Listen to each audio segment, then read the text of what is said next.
Saudara-saudariku dan pemirsa Khair TV dimanapun Anda berada, alhamdulillah kita telah menunaikan salat Isya berjamaah beserta amalan sunnahnya. Semoga salat kita diterima oleh Allah Subhanahu wa taala dan semoga baik imam ataupun makmum diberikan hidayah oleh Allah Subhanahu wa taala dengan salat yang telah ditunaikan. Karena salat pertama kali ketika disampaikan dalam Al-Qur'an itu dilekatkan dengan kalimat hidayah. Dzalikal kitabu la raiba fi hudal lil muttaqin. Isi Al-Qur'an jangan diragukan kandungannya. Maka ketika Anda yakin dengan semua isinya, Al-Qur'an akan memberikan petunjuk dengan izin Allah pada hamba-hamba yang bertakwa. Siapa orang takwa ini?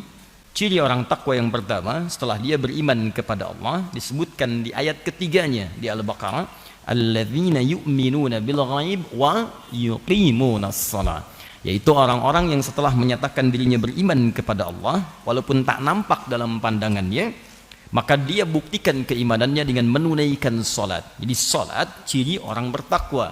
Orang bertakwa itu akan mendapat hidayah dari Al-Qur'an.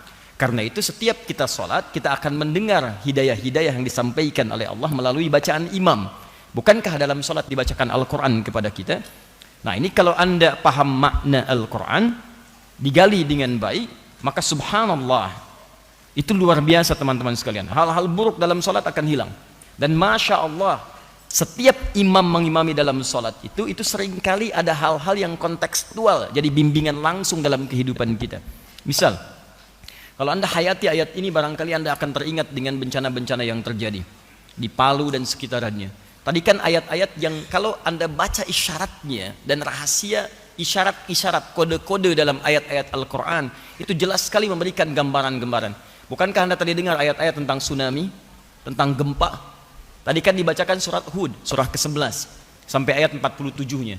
Itu kan ayat ke-40-nya tentang gempa, ayat 44-nya tentang tsunami. Nah, itu ada ciri-cirinya. Ya, kenapa itu terjadi, menimpa kalangan umat siapa dan sebagainya. Ya, kita hanya berikan isyarat saja. Wallahu a'lam, terjadi di beberapa tempat, mungkin dalam suasana berbeda, tapi Allah berikan ilustrasi pada orang-orang yang dulu tinggal di sekitaran tepian pantai, sering mencela Nabi Nuh alaihissalam ketika mengajak pada kebaikan. Mereka punya ritual-ritual yang tidak bagus, kemudian maksiat-maksiat terjadi. Ketika diajak untuk meninggalkan itu semua, Nuh dicela, diancam untuk dilempari, kemudian di berbagai macam perlakuan yang tidak baik. Sampai Allah kasih tanda dengan muncul gempa-gempa dan sebagainya, belum sadar juga. Maka fa idza jaa amruna wa farat tan-nur di ayat 40-nya.